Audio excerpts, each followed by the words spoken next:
Bonjour à tous, donc Clément Roger d'Adréal Bretagne.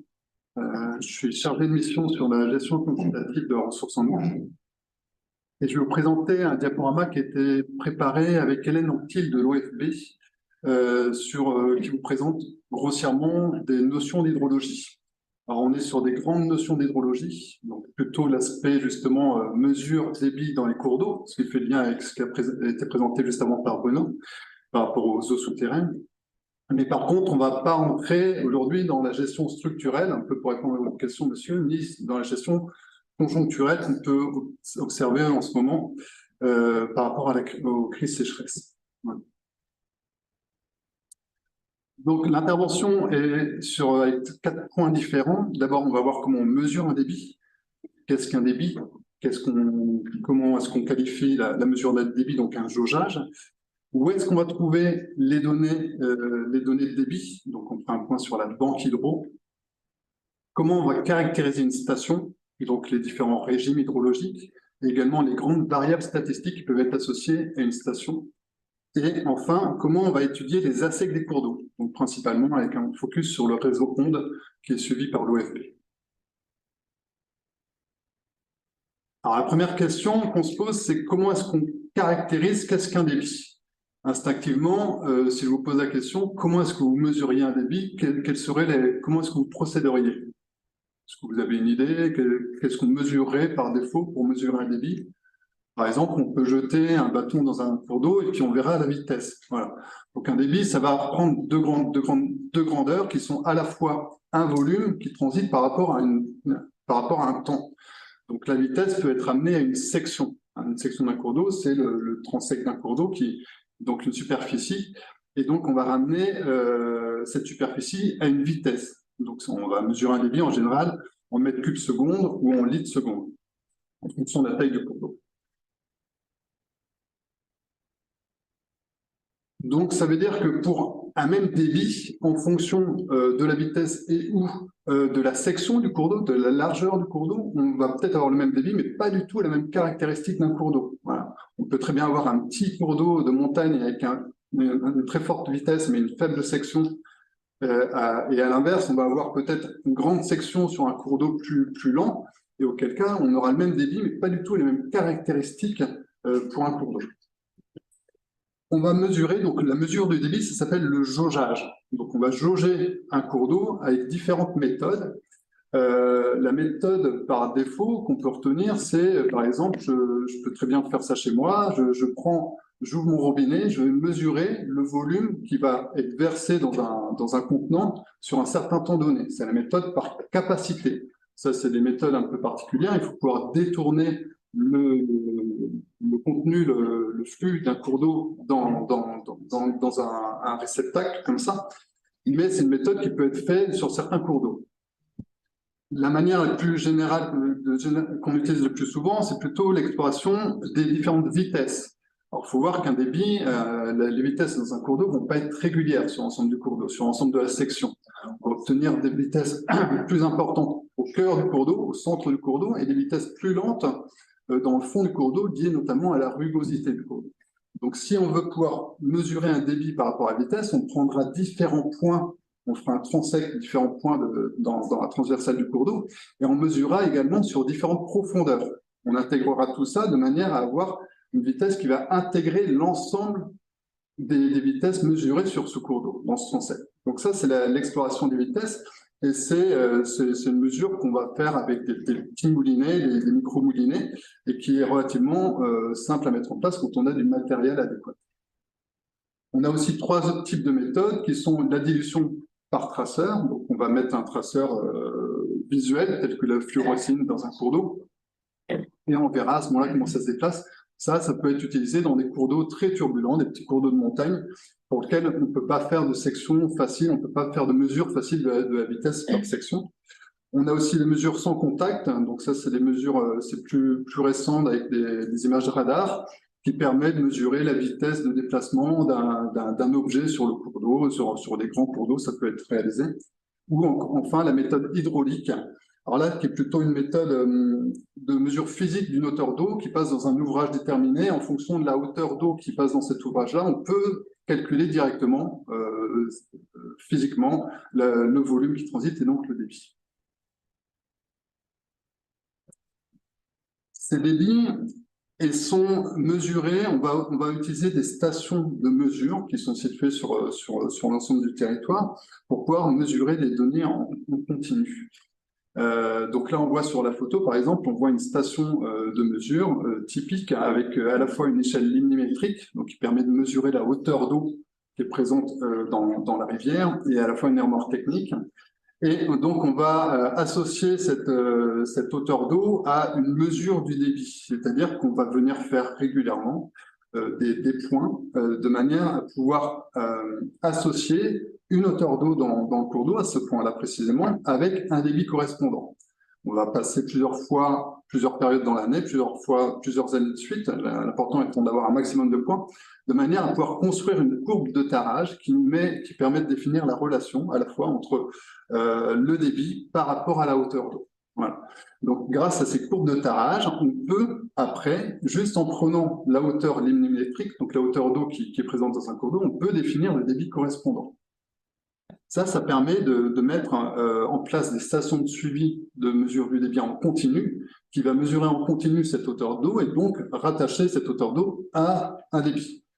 Par contre, attention, on va être sur des mesures qui sont automatisées, mais qui peuvent dévier, ce qui nécessite un passage fréquent sur ces stations de suivi, de manière à vérifier qu'il n'y ait pas d'embâcle qui parasiterait la mesure de la hauteur d'eau, c'est-à-dire qui artificiellement ferait monter le niveau d'eau alors que le débit n'a pas changé, et également pour recalibrer, on va dire, des sondes qui peuvent dériver par moment. Donc, quand on a ces mesures de hauteur d'eau, donc on peut obtenir un limnigramme, donc qui représente donc la hauteur d'eau par rapport au temps. On va associer ce limnigramme à une courbe de tarage. Donc là, on a la hauteur d'eau par rapport au débit, ce qui nous permet d'obtenir, in fine, un hydrogramme qui présente donc la mesure du débit par rapport au temps. Voilà. Ces données donc, de débit en continu, donc il y a 2 ouvrages là, qui sont cités ici qui permettent de mettre en place ces mesures de débit en continu, réglementaires en continu. Et tout ça, ça permet d'avoir des stations. On a mis en place un réseau de stations de suivi des débits partout en France, avec différents producteurs, dont les DREAL, dont je fais partie, les DDT, les services de prévention des crues. Et ces stations de mesure des débits en continu permettent d'avoir, on a un réseau comme ça partout en France. On a près de 3150 stations actives, avec des fois des données qui remontent à plus de 40 ans. Plus on a des données longues, des chroniques de données longues sur une station, plus on pourra affiner et avoir une vision précise du fonctionnement d'un cours d'eau. Il faut voir que par rapport à la Bretagne, on a 175 stations en Bretagne qui sont suivies en continu comme ça par l'Adréal.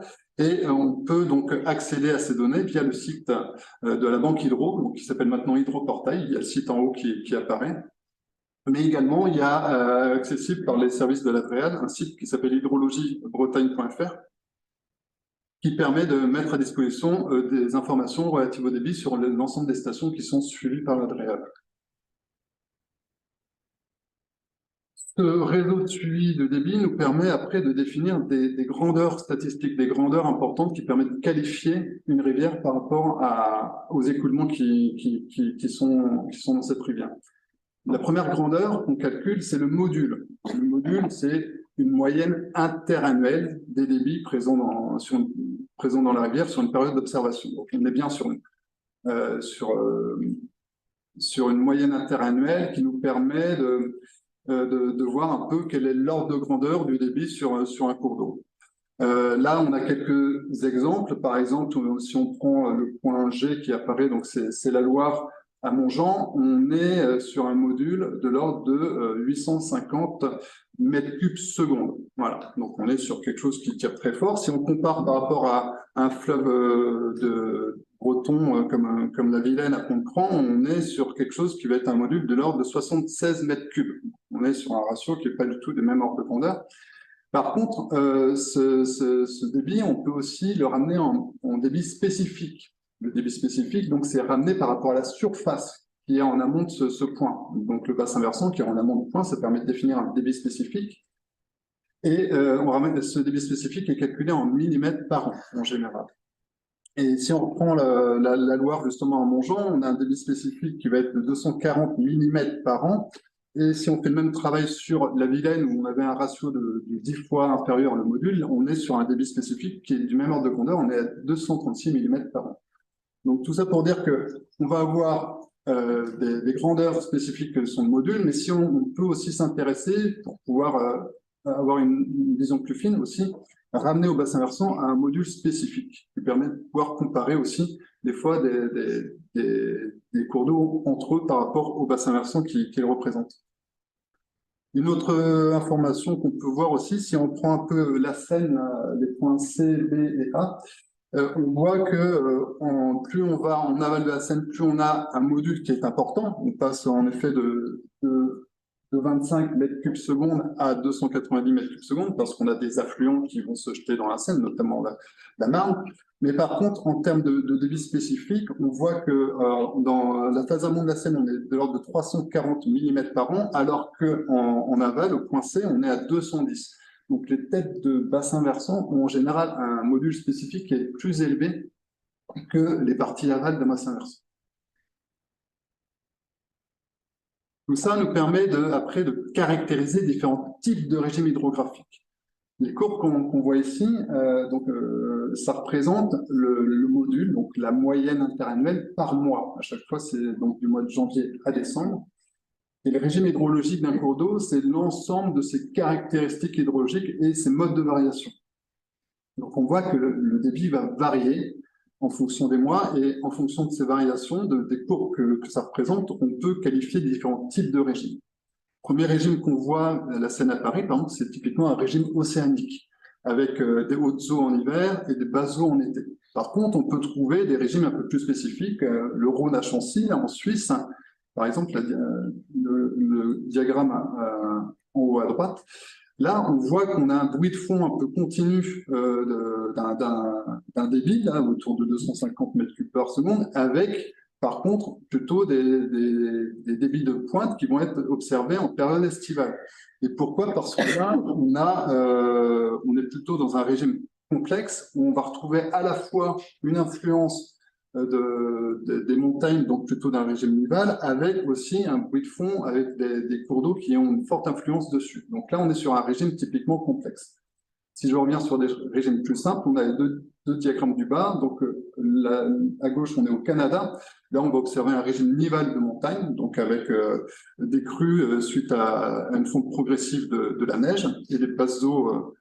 Des basses eaux plutôt, là on est plutôt des basses eaux qui vont être plutôt en hiver, du fait qu'on n'a pas de pluie, mais plutôt de la neige à ce moment-là.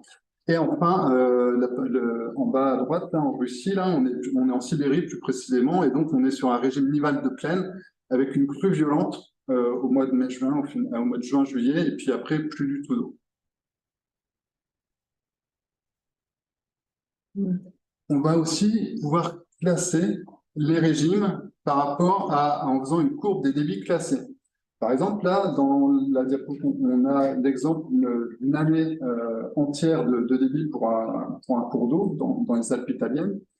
Et on va prendre l'ensemble des points qu'on a et on va les reclasser de la valeur la plus élevée, du débit le plus élevé, donc là qu'on trouve à peu près au mois de mai-juin. Et on va les classer comme ça, du débit le plus élevé jusqu'au débit le plus faible. Ça permet de voir quoi, ce type de courbe? Ça permet derrière d'avoir de prendre notre série annuelle, donc avec des pointes, avec des pics, de les reclasser et derrière de visualiser certaines fréquences de dépassement. La fréquence de dépassement, on va être 10% du temps au-dessus d'une certaine valeur, par exemple, ça va nous donner un peu les débits de crue. Là, dans l'exemple à droite, on voit que le débit de crue, donc 10% du temps, on sera au-dessus d'une certaine valeur, on sera au-dessus des 62 mètres cubes secondes. Donc, on peut se dire que voilà, on va être sur des débits élevés à ce niveau-là. Et à l'inverse, dans 90% du temps, on va dépasser un certain débit, donc on va pouvoir observer aussi des débits d'étiage, donc de basse eau. Et là, dans l'exemple qu'on a ici, on est sur une valeur de 31 mètres cubes secondes.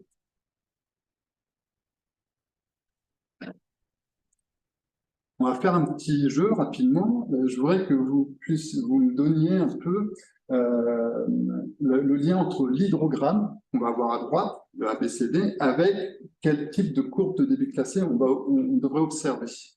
Par exemple, si je prends le premier hydrogramme, donc en haut à droite, donc le A, là on observe sur cet hydrogramme plutôt donc, des débits élevés en janvier, février, mars, voilà, et après avec des débits très faibles. À quelle station vous associeriez cet hydrogramme, sachant que en les trois stations, on a la Seine, on a la Savoie, on a la Vendée, et puis on a un point du côté de la Bretagne Sud.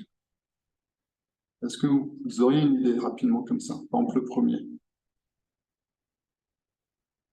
Donc on va observer donc, sur des pics très élevés, l'hydrogramme il présente quand même des forts pics, et puis derrière des variations très, au final des débits très faibles, quasiment nuls en période estivale. Donc on va voir qu'on a une très forte variation des débits entre la période hivernale et la période estivale. Et ça, c'est typiquement, on va pouvoir associer ça au point le point qui est en Vendée au final. On voit que notre courbe des débits classés, elle est très écrasée. On a une courbe très écrasée qui va descendre très bas. Si on compare avec un régime océanique proche tel que la Bretagne, on peut voir que le point au-dessus, dans la courbe des débits classés, c'est beaucoup plus lissé, c'est plus arrondi, c'est moins creusé. Ça veut dire qu'on va avoir on va avoir des débits quand même élevés à une certaine période de l'année, mais derrière, ça va être plus lissé pour atteindre derrière des valeurs plus basses. Et là, typiquement, en Bretagne, on est sur l'hydrogramme C. On voit qu'au final, on a un peu comme en Vendée, toujours des mêmes régimes, un peu avec des débits très élevés en période hivernale, mais derrière, on a quand même un bruit de fond qui va rester tout le reste de l'année. Si on prend l'embouchure de la Seine, là, on voit que la courbe de débit classé, on est sur quelque chose de très lisse, une droite quasiment. Et par contre, là, on est sur une valeur seuil, une valeur plus basse qui est très élevée. Au final, on voit qu'on a un bruit de fond, un débit qui va rester très fort toute l'année. Et ça peut être associé à la courbe, à l'hydrogramme D au final, où au final, on a peu de variations saisonnières parce qu'on est sur un régime qui va être complexe et qui va être surtout lié à une forte participation, contribution de tous les affluents de la Seine. Et là, on est à une embouchure, donc au final, on se retrouve avec quelque chose qui est très lissé. On n'a pas d'à-coup particulier comme on peut observer sur un cours d'eau comme le cours d'eau B au final. Là, le cours d'eau B, donc là, on se situe sur un régime plutôt nival. On observe l'inverse de ce qu'on a par chez nous, c'est-à-dire que peu de débit en hiver, mais par contre, on va trouver des débits très élevés en mai, juin, juillet, liés notamment à fonte des neiges. Donc, on voit qu'en fonction de la pluvio, mais aussi après, on va pouvoir, en fonction de l'altitude sur laquelle on se trouve et du type de précipitation qu'on va avoir, on n'obtiendra pas forcément les mêmes débits. Et dans certains cas, quand on est sur des régimes complexes, on va avoir des choses qui peuvent être totalement effacées et qui, on n'a même plus la pluviométrie n'intervient même plus directement parce qu'au final, c'est bien un ensemble de points en amont qui brouille un peu le signal global. Quelques exemples rattachés à des cours d'eau bretons. Donc, j'en ai pris un dans chaque département breton. On peut citer, donc voilà, on a différents points. On a un point notamment, le vert, c'est plutôt sur le Sénon, donc un cours d'eau très séchant toute l'année. On a aussi un point gris. Là, on est sur le secteur de l'Oust. Et là où il pleut pas beaucoup du tout, et au final, donc on est sur Nivelles, plus précisément, on voit qu'on a un module. Donc le module, donc c'est la moyenne interannuelle qui est assez basse, c'est la barre en gris qui apparaît, c'est la droite en gris qui apparaît sur le diagramme, et un module assez bas, et en même temps, sur Nivelles, on voit donc la courbe grise, on voit que là, on a des débits d'étiage qui vont être très marqués, avec des valeurs de débit très faibles, voire quasi nulles en période estivale. Si on compare par contre deux cours d'eau qui sont relativement proches, qui sont donc en orange et en bleu, on a le Léguerre et le Jaudy. Jaudy, si je ne me trompe pas. Bon, on voit qu'on a deux cours d'eau qui vont être très proches physiquement, donc ils vont avoir a priori à peu près la même pluviométrie, mais derrière, on n'a pas du tout les mêmes modules.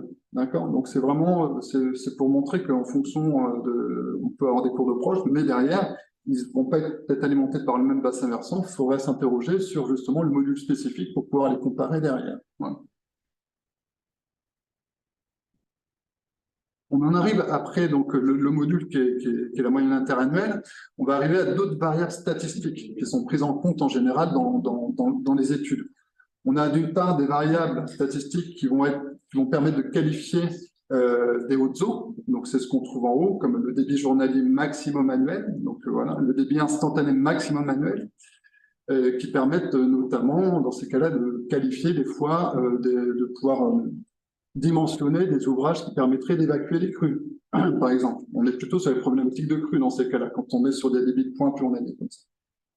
A contrario, on va trouver aussi des variables qui nous permettent de qualifier plutôt tout ce qui est étiage et basses eaux, tel que le débit mensuel minimum annuel, donc ce sera le débit le plus bas sur une année, et la minimum annuelle des moyennes du débit sur un certain nombre de jours consécutifs. Donc on parle de QMNA et de VCN. Ce sont deux grandes variables qui sont utilisées en général pour quantifier une période d'étiage. Entre les deux, on va avoir des débits moyens mensuels d'un mois donné, qui peuvent être des débits moyens mensuels secs ou humides, si on veut plutôt qualifier des débits plutôt secs ou humides. Là, quelques valeurs là, qui ressortent d'un cours d'eau, donc l'île à Montreuil-sur-Île, dans le département d'Ille-et-Vilaine. On a un jeu de données quand même qui est assez conséquent, on a 32 ans de données, donc ce qui nous permet d'avoir des valeurs relatives. Plus on a un jeu de données élevé, plus les valeurs vont être fiables et précises, en tout cas avec moins d'incertitude. On voit qu'on a un module, là on le mesure en litres secondes, parce qu'on est quand même inférieur en mètres cubes secondes, on a 680 litres secondes, avec un débit débit mensuel moyen du mois d'avril, donc qui est de 613 litres secondes, par exemple, et le débit moyen mensuel minimum annuel de 2022 qui est de 17 litres secondes. Donc ça veut dire que on constate en effet que le mois de septembre présente une valeur très faible et donc la moyenne des débits de ce mois-là était à 17 litres secondes. C'est ça que ça veut dire. A contrario, si on cherchait le débit mensuel maximum de l'année 2022, on verrait que c'est le mois de janvier, au début du diagramme, qui ressortirait comme étant le plus fort. Et on peut aussi mesurer à la fois donc, le minimum annuel des moyennes du débit sur 3 jours en 2022 qui était descendu à 6 litres secondes, fin août, et à contrario, le débit de pointe journalier, donc QGI-XA, le débit journalier maximum annuel de 2022, qui était de 4450 litres secondes, c'est-à-dire 4 mètres cubes, qui en est largement au-dessus au final du module qu'on avait. Ça nous permet de définir derrière des périodes de retour. Et ces périodes de retour vont être importantes après pour qualifier justement un indicateur. Là, on a pris un exemple où on va partir de chroniques de débit journalières sur un certain nombre d'années. Donc ça, c'est tous les points, tous les débits observés sur le Lez à Mondragon, pas observés, plutôt reconstitués sur le Lez à Mondragon, sur une chronique allant de 1958 à 1973 à peu près. On va prendre pour chaque année, à ce moment-là, on va prendre la valeur la plus haute de ces chroniques journalières. Donc, on a pour chaque année une valeur la plus élevée. Donc, par exemple, pour 58, on était de l'ordre de 5500 mètres cubes secondes, ainsi de suite. Et derrière, on va reclasser, comme on a fait tout à l'heure, de manière inverse, mais là, de la valeur la plus faible à la plus forte pour avoir une courbe de débit classée. Et cette courbe de débit classée nous permettra, comme ça, de voir que on a dépassé une certaine valeur, tant d'années sur temps. Voilà. Donc, sur les 16 années qu'on avait ici, on pourra dire qu'on a dépassé les 5000 mètres cubes 8 années sur 16. Donc, en fréquence, une année sur 2, en équivalence. On fait la même chose, par exemple, on a dépassé 5800 mètres cubes 4 années sur 16. Ça nous permet voilà, déjà d'estimer des ordres de grandeur de certains événements de fréquence de retour. Là, on est sur une année sur 4 en équivalence. Voilà. Et ça veut bien dire aussi que on est sur des ordres de grandeur, on est sur des variables statistiques. Ça ne veut pas dire que si on définit une valeur avec une période de retour de temps, ça va forcément se reproduire tous les 5 ans. Si je dis que j'ai une crue de fréquence décennale, ça ne veut pas dire que j'en ai une en année N, en année N plus 10, j'aurai forcément. Voilà. On est bien sur des notions statistiques de risque. Voilà. On est à risque de dépasser tel débit une année sur temps. Voilà, grosso modo. Au final, on va pouvoir définir comme ça, par rapport à cette courbe de débit classé, des variables statistiques. Donc, on va ajuster ces courbes-là par rapport à des lois de probabilité. Alors là, on rentre dans la statistique pure, mais on va pouvoir associer au final une série de données mesurées ou observées à une loi statistique qui nous permet derrière de prédire, de pouvoir dire, selon la loi statistique, qui est ajustée sur le modèle qu'on va avoir au final, eh ben on pourra dire que une année sur temps, on aura tel événement qui peut survenir. C'est très important pour les collectivités qui veulent dimensionner, par exemple, des débits de pointe, pouvoir dimensionner des réseaux pluviales. Encore que ça va peut-être moins se faire maintenant, mais en tout cas, si on voulait dimensionner un tuyau pour savoir quel était le volume à transiter, on allait passer par là, en prenant après, en se basant sur un débit qui va être décennal, cinquantenal ou vicennal, voilà, en 10, 50 ou 100 ans, on prenait telle hypothèse, et puis derrière, ça permettait de dire, voilà, on va calibrer le réseau de telle façon. Et donc, on va associer des lois statistiques pour pouvoir derrière établir des variables statistiques qui vont être de cet ordre-là. Quelques grandes variables qu'on ressort, alors, juste un petit peu pour décoder les acronymes, le Q, donc c'est pour le débit à chaque fois, V, c'est pour la moyenne des débits, donc c'est plutôt pour un volume, a priori. Quand on va avoir du J, du I ou du M, c'est-à-dire c'est soit du journalier, de l'instantané ou du mensuel, grosso modo. Donc, et après, on va X, ou M ou N, on va trouver ça, X étant pour la valeur maximum, le N pour la valeur minimum, et le M pour une valeur moyenne, grosso modo. Donc, si je dis le QGXA, c'est bien le débit journalier maximum, annuel, et puis derrière, on va associer une fréquence de retour. QGXA2, c'est avec une fréquence de retour 2 ans, tous les 2 ans.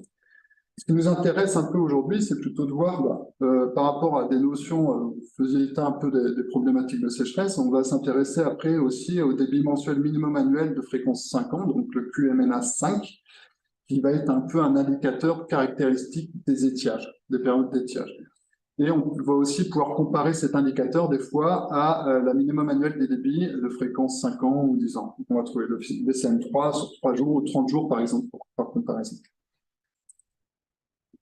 Et justement, quand on parle d'étiage, on caractérise comment un étiage? On va caractériser par rapport à le débit exceptionnellement faible d'un cours d'eau. Donc, ce n'est pas forcément une période donnée, mais ça va être vraiment un moment où le cours d'eau va avoir son débit le plus faible. On va pouvoir définir comme ça des seuils en fonction des cours d'eau. Chaque cours d'eau ne réagit pas de la même façon. Là, on a une comparaison de 2 diagrammes. C'est les débits moyens mensuels qu'on trouve pour chaque mois.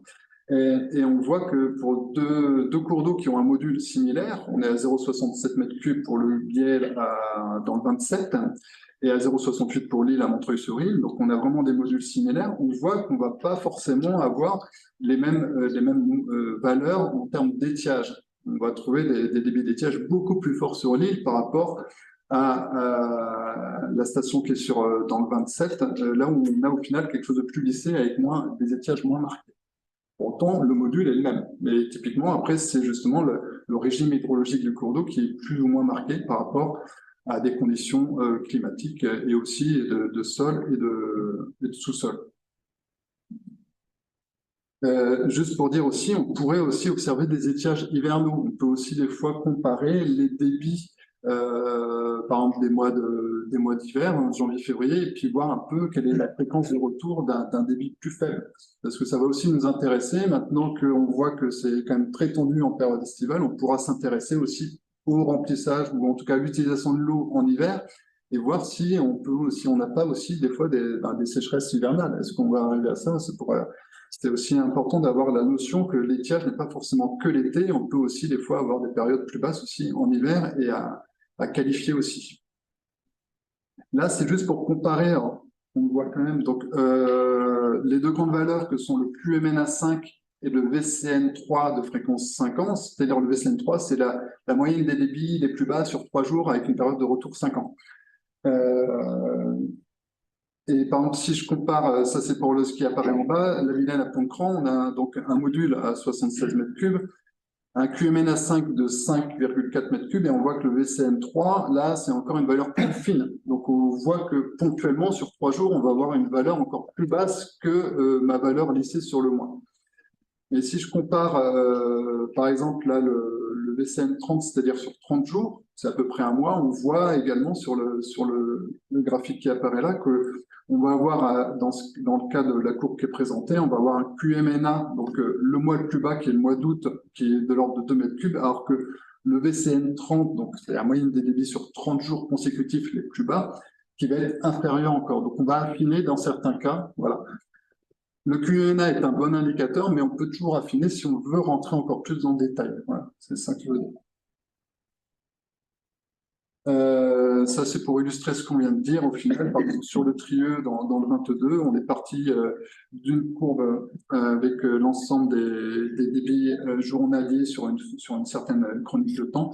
Derrière, on a calculé donc les moyennes mensuelles et aussi le module. Et puis derrière, on a mis en comparaison pour chaque année la comparaison entre le VCN 30 et le QMNA 5. Voilà. Donc on voit qu'en général, en effet, le VCN 30, donc qui est en bleu clair dans le diagramme en bas à droite, est toujours plus bas que le QMNA 5. Donc c'est une valeur encore plus contraignante, en tout cas plus fine, parce qu'on ne s'intéresse pas à un mois calendaire, mais on s'intéresse à 30 jours consécutifs les plus bas.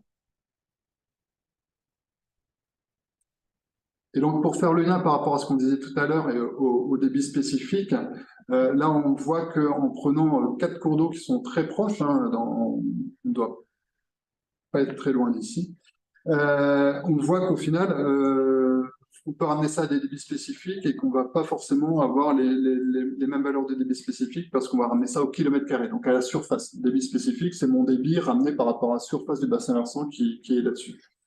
Pourquoi est-ce qu'on n'a pas la même chose? Parce que la topographie ne va pas être la même chose, elle ne va pas être forcément la même, l'altitude des différents points ne va pas être les mêmes, donc la pluviométrie peut changer, pour autant on est sur des cours d'eau assez proches. On peut aussi avoir une notion d'occupation du sol qui va varier, en fonction si on est sur des territoires plus urbains ou plus ruraux, on n'aura pas les mêmes indicateurs là-dessus.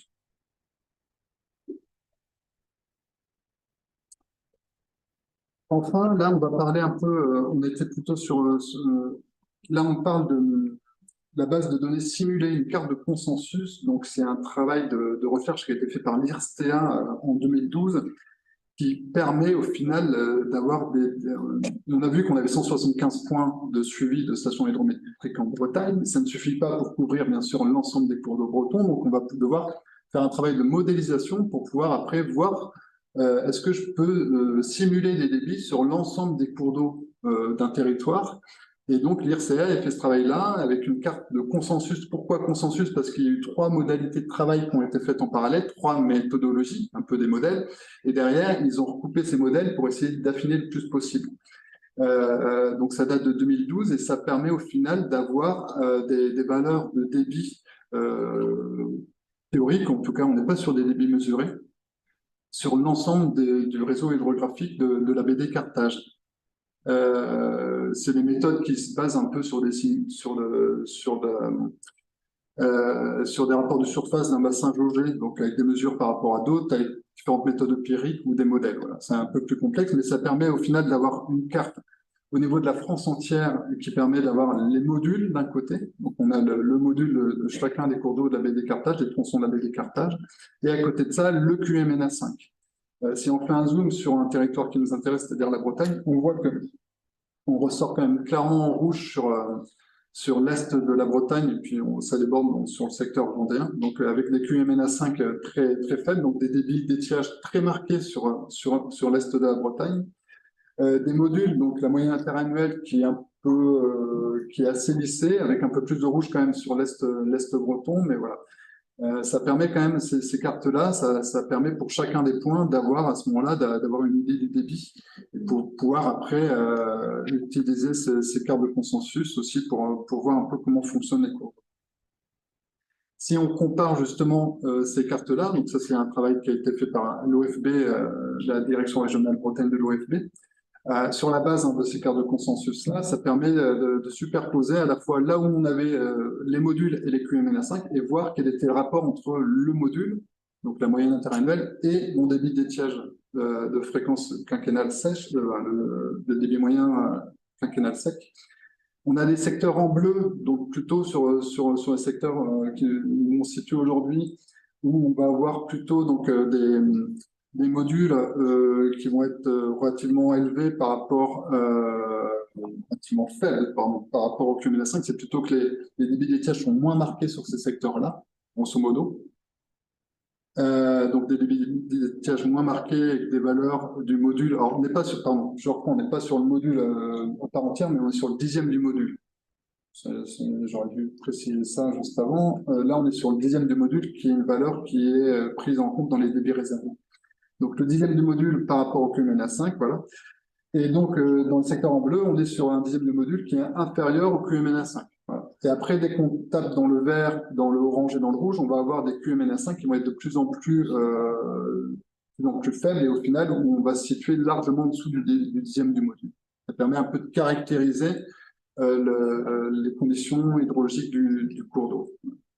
On voit que clairement, sur l'est de la région, on est sur du QMNA5 largement plus faible. On voit quand même qu'il y a toujours un gradient qui se dessine entre l'est breton, avec des valeurs, avec des étiages plus sévères, que l'ouest de la Bretagne. Il y a toujours ce gradient qui apparaît. Enfin, une dernière partie justement sur le réseau de suivi des ASEC, donc c'est le réseau ONDE, suivi par l'OFB. Donc, il y a le lien sur le site du réseau ONDE. Ça permet de suivre des étiages des cours d'eau. Donc, c'est depuis 2012. Il y a une trentaine de stations par département et plutôt sur des cours d'eau d'ordre 1 et 2, c'est-à-dire on est plutôt classé sur des cours d'eau en tête de bassin versant. Et ça va prendre en compte le niveau de gravité des étiages. C'est un contrôle qualitatif qui permet de voir s'il y a de l'eau qui circule ou pas du tout, avec différents degrés comme ça. Ces réseaux-là sont utilisés notamment dans le cadre du suivi sécheresse par les services départementaux pour voir un peu, pour avoir une indication de terrain et peuvent être même pris en compte directement pour qualifier les niveaux de sécheresse. Si on compare un peu le réseau ONDE avec les stations de suivi hydrométrique de la Banque Hydro, là, cette carte-là, elle ne présente pas toutes les stations, mais elle présente les stations qui ont présenté des ASEC entre les stations ONDE qui apparaissent en rose et les stations hydrométriques qui apparaissent en noir. Tout ça pour montrer qu'on n'est pas du tout sur des stations qui ont la même finalité à la base. Les stations hydrométriques étaient plutôt basées sur une problématique de crue, mais pas forcément une problématique de sécheresse. Et d'où le raison, au final, qui est beaucoup plus pertinent pour suivre les sécheresses par rapport aux stations hydrométriques qui avaient une vocation initiale. C'est pour ça qu'on retrouve beaucoup plus de points en ASEC autour du réseau ONDE. On va être à 35% de stations entre 2012 et 2016, donc 1100 stations au niveau français, contre seulement 90, donc 8% des stations hydrométriques qui ont présenté un ASEC. Toujours sur le réseau, là, cette carte-là permet de présenter le nombre d'ASEC entre mai 2012 et avril 2023, avec la taille du point qui va varier en fonction justement du nombre de fois où on aura vu un ASEC. Et à côté, donc là, on a 129 stations d'observation des écoulements sur le territoire breton depuis 2012. Et à côté, on a la représentation, par exemple, d'une campagne usuelle faite sur un point de suivi, donc le ruisseau de Maupaix. Je ne sais pas où c'est situé. Et donc, en général, les campagnes usuelles de l'OFB se font de mai à septembre, avec certains points complémentaires qui pouvaient être demandés par les services préfectoraux, je pense, pour compléter certaines mesures en cas de besoin. Et on voit donc sur la station en question, par exemple, en 2022, on a été en bleu, donc avec des écoulements visibles entre le mois de mai et juin, et à partir du mois de juin, on voit que ça va au orange, puis après au rouge, voilà.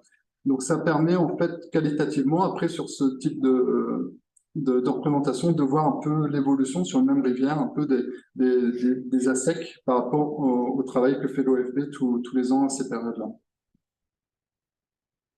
Et toujours là-dessus, là, c'est plutôt pour focaliser un peu sur la sécheresse 2022.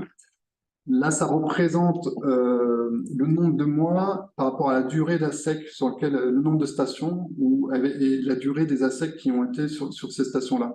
Par exemple, en 2022, on voit en orange plus foncé, on a eu 19 stations à l'échelle Bretagne qui ont présenté 3 mois consécutifs d'ASEC. On en a eu 13 avec 2 mois consécutifs et 19 avec 1 mois consécutif. On voit bien qu'en 2022, on est passé largement au-dessus, aussi bien en nombre de stations et également en nombre de mois qui sont impactés par ce régime d'ASEC. Et enfin, toujours par rapport à la sécheresse, il est possible pour chacun de pouvoir s'investir là-dessus via le site enquête d'eau au france.fr qui permet à chacun de pouvoir contribuer à ces observations des ASEC et à participer, à observer vraiment là-dessus. Et puis, tout le monde peut participer, peut contribuer à ce site d'enquête. Voilà, j'ai fini pour ma présentation. Je vous remercie.